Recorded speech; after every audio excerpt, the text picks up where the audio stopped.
Hey everyone, and welcome back to another video. And in this video, I'm going to show you how to connect Slack with Fathom Video. This video is going to be particularly useful for individuals who want to send their Fathom recordings or highlights to Slack via their team.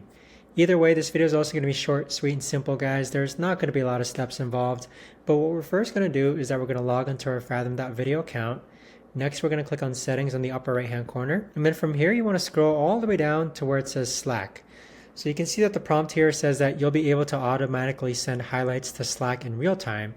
So what you're going to do is that you're going to make sure that you're logged into Slack already, okay? So make sure that you're logged into Slack via the web browser and then click on Connect. Once you click on Connect, you'll see that it's going to give you an on-screen prompt that you want to authorize Slack to be used by Fathom Video.